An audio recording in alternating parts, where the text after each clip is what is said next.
Welcome to the Human Flourishing Project. I'm your host, Alex Epstein. The title of today's episode is The Case for Achieving Only 80% of Your Potential. The case for achieving only 80% of your potential. I hope that's sufficiently provocative. Before I get into that, I want to remind people in the last couple weeks I've talked about a certain survey.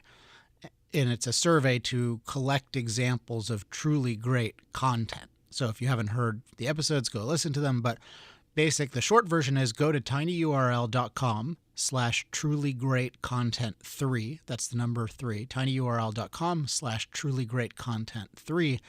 And then pick a topic.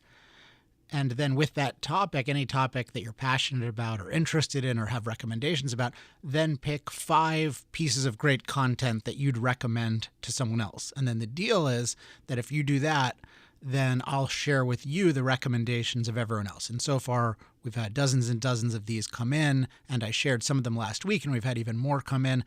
I'm potentially going to shut this down in the next week, so make sure that you fill it out by, say, May 1st to guarantee that you're going to get the results. And then in early May, I will share the results, but you won't get the results unless you fill out the survey. So again, tinyurl.com/trulygreatcontent3. Okay, let's go to the case for achieving only 80% of your potential. So I'll tell you the story of how I became recently obsessed by this idea, which I realize has led me to a lot of success in the past when I followed it, and then led me to a lot of frustration when I didn't follow it. So this past weekend, I was doing some fun stuff, and I decided at some point, you know what, I want to, in preparation for my week, I want to go read some Dan Sullivan. Dan Sullivan is the creator of Strategic Coach, and I am in one of his programs called the 10X program, and I also know him pretty well, and he's been a good, a good ally of mine and supporter of mine and helper of me in a bunch of ways. And also he was a big recommender of my book, The Moral Case for Fossil Fuels, and that's actually how I got to know him, because I think he read the review in the Wall Street Journal.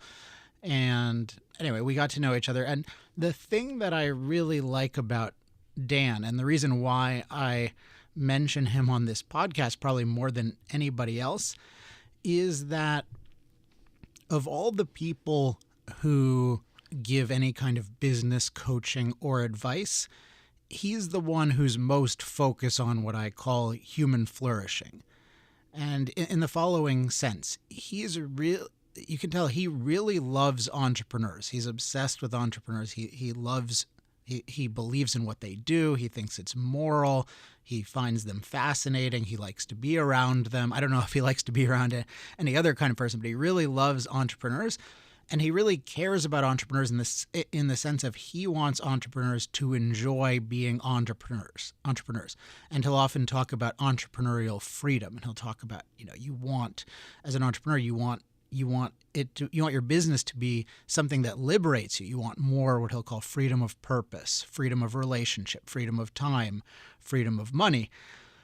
And it's very focused on what I would call the flourishing of the entrepreneur. I know he likes the term human flourishing a lot and has actually encouraged me to use it. In fact, he was the one who really inspired the creation of the Human Flourishing Project and encouraged me to go in this direction. So when Dan is coaching and writing and speaking and podcasting, he one thing that emerges is that he's really focused on what is going to lead entrepreneurs to the best result and the most enjoyable process. So the best result and the most enjoyable process. And one thing I notice all the time when I'm reading him is that he'll often talk about it as a game, like entrepreneurship as a game, and he'll talk about himself, or other people will call him a game changer. And the emphasis there is that as an entrepreneur and really as an individual, you get to set rules in your life. And if there are rules that you're following that are not getting you good results and that are not enjoyable, you should question those rules and see if you can come up with other rules. I think that's just a great mindset to have. And I find that more than occasionally when I'm listening to Dan or talking to Dan, I'll realize, oh, I accepted some kind of rule that isn't actually serving me. So he's really has really interesting thoughts on how to set rules for yourself that enable you to, as I would put it, to actually flourish, to get really good results, and to have an enjoyable process. Now, one idea that he's had, or one concept he's had in his programs that has never made much sense to me, I never felt like I got it, was something he calls the 80% advantage. So this weekend, I was thinking, oh, I should read some Dan Sullivan. And then I saw he has this little book, The 80% Advantage. And I thought, oh, well, let me check out that book. I'm curious. I don't know if I had ever heard him describe it. I had heard others describe it and coaches describe it, but I'd never been fully clear on it. So I decided to read this book, as he has a lot of short books. So it's a pretty quick read.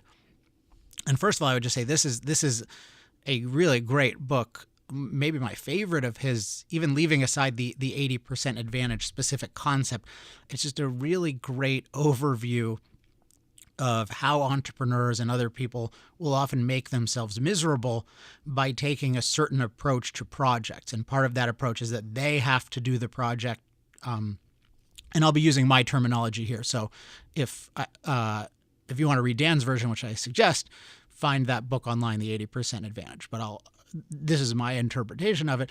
But when people are focused on, okay, I've got to do this project myself and I've got to do it to 100% of potential, he observes that there often is a lot of procrastination involved when that happens. There's a lot of delay. There's a lot of kind of advanced thinking and planning that actually deters engagement, and it's justified by a certain kind of perfectionism. But then he says, I've observed that in practice, when I just engage with a project and just say, okay, I'm just going to do 80% of the project, then good things start to happen. And he has an interesting diagram, which I never fully understood, and I'm going to suggest my own version of in a second. But the basic idea is take a big square and then take 4/5 of a square, fill it in. So draw a line that has 4/5 on one side, 1/5 on the other, fill it in, and then you've done 80% of your project.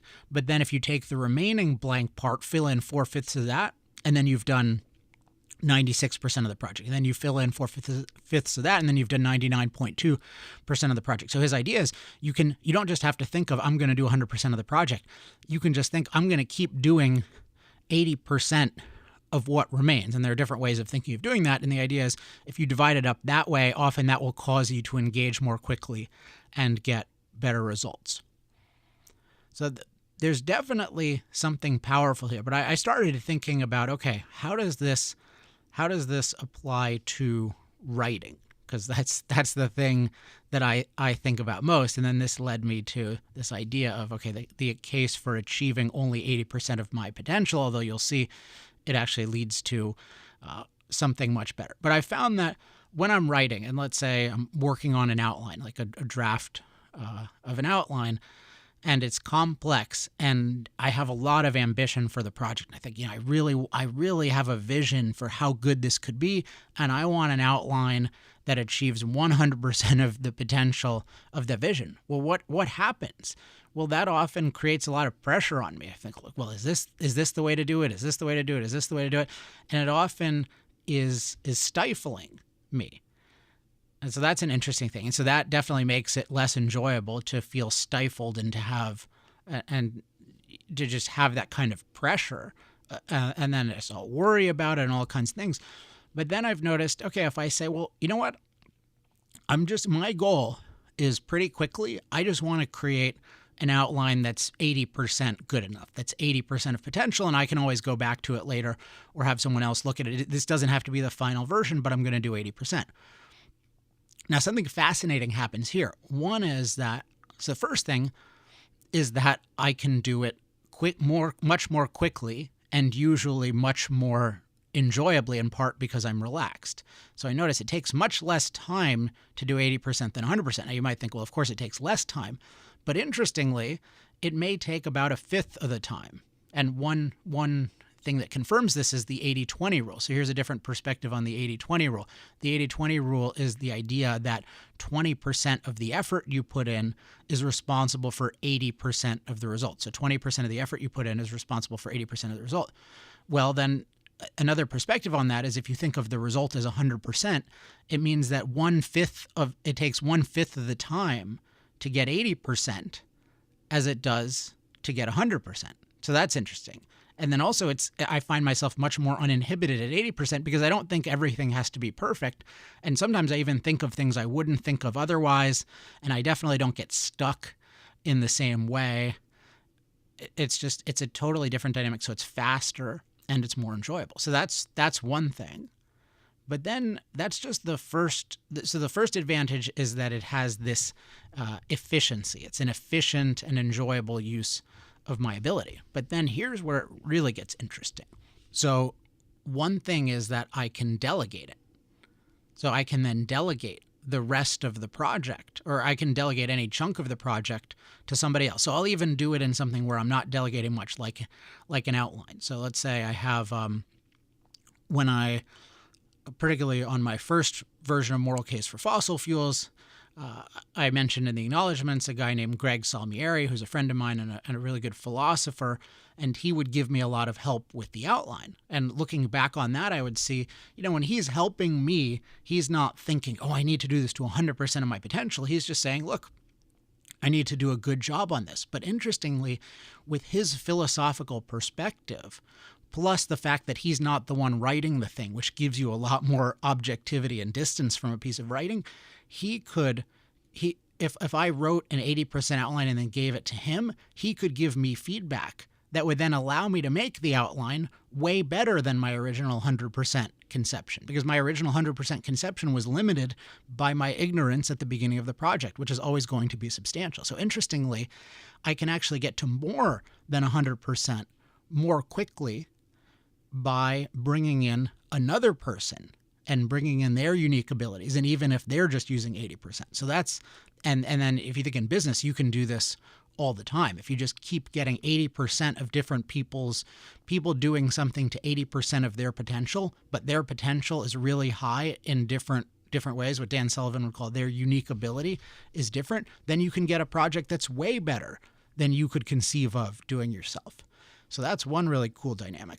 But then another cool dynamic, which particularly appeals to me in writing, is that once I've done the first version of 80% of my potential, I have engaged with the project in a way that gives me much more knowledge about the project. So once I've created an 80% outline, I have much more clarity about what a great outline on this will be. It's not like I fully knew it in advance, because if I fully knew it in advance, then I could have just written it effortlessly. It would just be in my head. It would be like giving the alphabet, right? I can do that to 100% because I know what 100% is fully in advance. So I noticed that when I do the first 80% in 1/5 the time, then my 100% increases. So my potential increases. And then if I do another pass, I do another 80%, so I don't put the pressure on myself.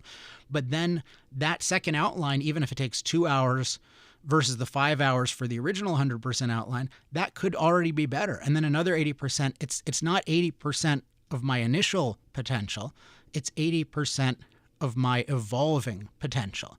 And then when you're working with other people, you're getting these 80% of their evolving potential, of your collective potential. And that's when you get to really, really interesting things. So when I look back at a lot of my career, I can see, there were certain points in time where I didn't have this idea of, I have to do this 100% of potential right now. I just had this idea of, okay, I'm going to focus, I'm going to do something good. So 80% is kind of a good thing. I'm going to do a good thing that I'm currently capable of doing.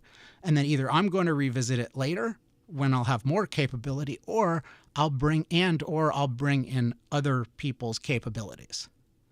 And what I find is that is really powerful, and it is way more enjoyable, and it is way faster. So I think of this as a perfect example of a Dan Sullivan type thing, where we're focused on what is going to lead to a great result and what's going to lead and what's going to be an enjoyable process. It's way more enjoyable to just have the freedom and the relaxation and the engagement of doing something at 80% and really doing it versus having this obligation and duty of 100% and then having all kinds of perfectionism and procrastination and not actually getting as good a result. So now I think of it as I have no idea what my ultimate potential is, but I know that the way of getting there, of not even getting there, because that's a problematic way to think of it. But in terms of just seeing how far can I go, a lot of the path there is just do good stuff, like keep doing good stuff, which is different than, but it's not even the stuff. It's on an assignment level. So for any assignment that I give myself, for any block of work, try to do something to 80% of my potential. And then that will be fast. That will get me something good. And then that will get me a much higher potential for the future. So I can see if I keep doing my 80% potential, and then I bring in other people who are really good to do 80% of their potential to do things in these chunks, then overall we're going to get a far, far better result. One more comment on this is that there's a lot of psychology in this idea of 100% of your potential, or sometimes it's called 100% self-actualization. And there's a lot of danger with that kind of focus. It has a religious duty kind of quality sometimes, which is just I have to be 100%. Now, what is 100%? Well, I really have no idea what 100% is, but and I'm kind of either doing it and then I can feel okay, or I'm not and then I should feel bad. So this is what Dan Sullivan would call I've mentioned this, I think, in episode 3, a gap way of thinking. So gap means that you're always focused on the gap between yourself and then some undefined, unachievable ideal versus focusing on the gain that you've made from where you were before. And he's very encouraging of focus on the gain. And if I'm doing work in these 80% chunks, I can see lots and lots of gains, and I can just ask generally, hey, how far is it possible for me to go? It's exciting. Hey, maybe I can do this. Hey, maybe I can do this. But I don't feel like those future attainments, which I don't even know all the details of, I don't feel like, I'm not allowed to enjoy myself until I'm there. It's like there's no there. That's an off way of thinking about it. Or I can think of it as I'm already there. And then it's just about how do I enjoy exercising my current capabilities to achieve things, and then how do I keep growing my capabilities in the future, which is another Dan Sullivan idea. He has a new little book called Capableism, which is really interesting because it's focused on, he's arguing that the desire to expand one's capabilities is a fundamental human motivation, which is much more plausible to me than many other attempts to ascribe fundamental human motivations. And it's certainly a fundamental motivation that I can relate to, where when I feel like my capabilities are growing, that is a really, really fun state to be in. And that's a state that I can be in when I'm just saying, hey, I'm going to do this to 80% of my capability, and then I'm going to keep growing, versus I have to do this to 100% of my capability right now, which is much less enjoyable. So the case, how did I put it? The case for achieving only 80% of your potential, but it's not really that. It's really you're exploring the limitless potential of your life through this very effective tactic of just doing assignments 80% at a time and liberating yourself and enjoying the process. So I hope you enjoy that idea, and let me know if you get any kind of use of it. Feel free to comment on the Facebook page at facebook.com/humanflourishingproject. If you have any questions, comments, love mail, or hate mail, you can email me at alex@alexepstein.com. And to sign up for weekly notices of when the new shows are out, go to humanflourishingproject.com. Once again, to recommend some truly great content and to get amazing recommendations from other people, make sure to go to tinyurl.com/trulygreatcontent3. that's it for this week. Enjoy achieving 80% of your potential next week. I'll talk to everyone soon. Until next time, I'm Alex Epstein. This has been the Human Flourishing Project.